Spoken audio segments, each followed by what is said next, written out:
Hi buddies, welcome back to my style cooking channel. இன்றைக்கி இந்த வீடியோவில் நம்ம பார்க்க போகிறது 2 வகையான சட்னி ரெசிபி. வீடியோக்குள்ளே போகிறதுக்கு முன்னாடி இப்போ தான் அந்த சேனலை நீங்கள் புதுசாக பார்க்குறீங்க அப்படின்னா கீழே இருக்க ரெட் கலர் பட்டனை கிளிக் பண்ணி சப்ஸ்கிரைப் பண்ணிக்கோங்க. கூடவே பக்கத்தில் இருக்க பெல் ஐக்கானை கிளிக் பண்ணி ஆல் அப்படின்ற ஆப்ஷனை செலக்ட் பண்ணிக்கோங்க. அப்போ தான் நான் லேட்டஸ்ட்டாக அப்லோட் பண்ணுற வீடியோஸ் உங்களுக்கு நோட்டிஃபிகேஷனாக வரும். வாங்க வீடியோக்குள்ளே போயிட்டு இந்த சட்னி ரெசிபியை எப்படி செய்யலான்னு பார்க்கலாம். ஃபஸ்ட்டு நம்ம பண்ண போகிறது கீரை சட்னி. இதுக்காக ஒரு பேனில் 3 டேபிள் ஸ்பூன் அளவுக்கு எண்ணெய் சேர்த்துக்கலாம். எண்ணெய் நல்லா சூடாகி வந்ததுக்கப்புறமா ஒரு காஞ்ச மிளகாய், இது கூட ஒரு 3 பல்லு பூண்டு, 1 இன்ச் அளவுக்கு இஞ்சி, ஒரு பச்சை மிளகாய் சேர்த்துக்கிட்டு வதக்கி விட்டுக்கோங்க.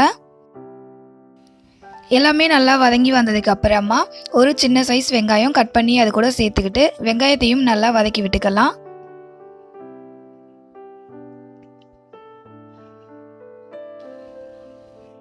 வெங்காயம் கோல்டன் ப்ரௌன் கலருக்கு வதங்கி வந்ததுக்கு அப்புறமா கட் பண்ணி வச்சிருக்க சின்ன சைஸ் தக்காளி அதையும் இது கூட சேர்த்துக்கிட்டு வதக்கி விட்டுக்கலாம். வெங்காயம் தக்காளி ரெண்டுமே நல்லா வதங்கி வந்ததும் முருங்கைக்கீரையை அது கூட சேர்த்துக்கலாம்.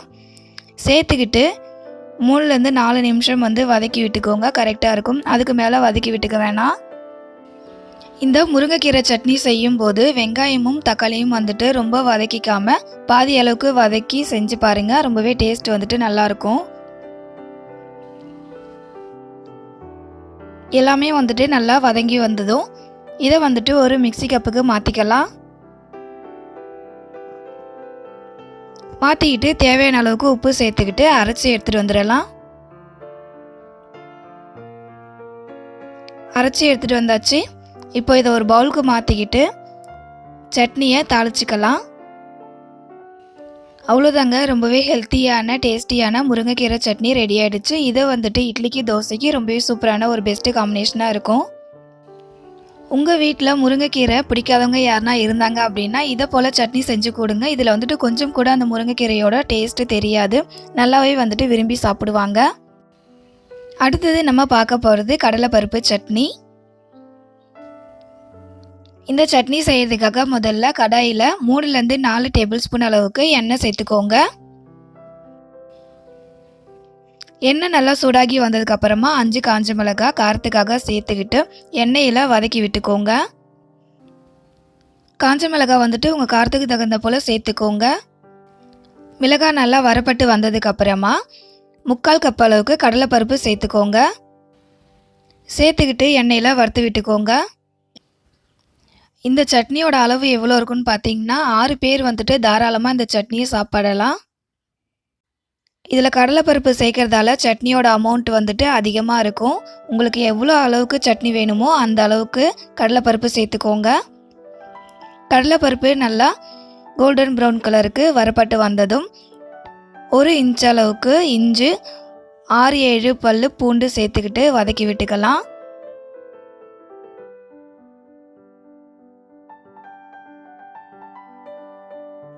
அதுக்கப்புறம் இது கூட கட் பண்ணி வச்சுருக்க ஒரு பெரிய சைஸ் வெங்காயம் அதையும் சேர்த்துக்கிட்டு வதக்கி விட்டுக்கலாம்.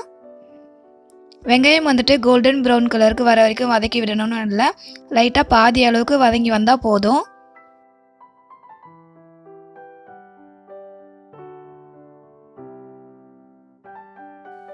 வெங்காயம் பாதி அளவுக்கு வதங்கி வந்ததுக்கு அப்புறமா கட் பண்ணி வச்சுருக்க ஒரு பெரிய சைஸ் தக்காளி சேர்த்துக்கிட்டு வதக்கி விட்டுக்கோங்க.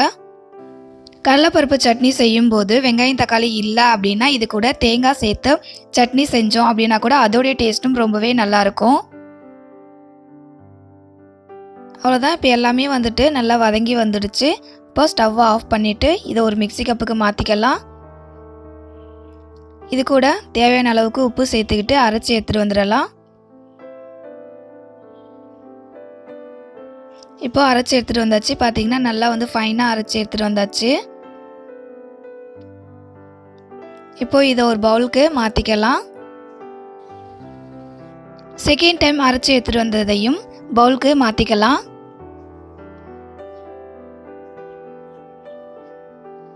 மாற்றிக்கிட்டு சட்னியை தாளிச்சிக்கலாம். சட்னிக்காக வதக்கின வெங்காயம், தக்காளி, கடலைப்பருப்பு இது எல்லாமே அதிகமாக இருந்ததுன்றதால நான் 2 டைமாக அரைச்சி எடுத்துகிட்டு வந்திருக்கேன். அவ்வளோதான் buddies, கடலைப்பருப்பு வாசனையோட ஒரு சூப்பரான டேஸ்டியான சட்னி ரெடி ஆயிடுச்சு. இந்த சட்னியை வந்துட்டு இட்லி, தோசை, அதுக்கப்புறம் அடை தோசை கூடலாம் வச்சு சாப்பிட்டோம் அப்படின்னா நல்லாயிருக்கும். இந்த 2 சட்னி ரெசிபியும் உங்களுக்கு பிடிச்சிருந்ததுன்னா லைக் பண்ணுங்கள், உங்கள் ஃப்ரெண்ட்ஸ் அண்ட் ஃபேமிலி மெம்பர்ஸ்க்கு ஷேர் பண்ணுங்கள். இது போல் என்னுடைய எல்லா ரெசிபிஸுமே நீங்கள் பார்க்கணும் அப்படின்னா நம்மளுடைய சேனலை சப்ஸ்கிரைப் பண்ணி வச்சுக்கோங்க. இதே போல் டிஃப்ரெண்ட்டான ரெசிபியோட நெக்ஸ்ட் வீடியோவில் மீட் பண்ணலாம் buddies. Thank you for your watching.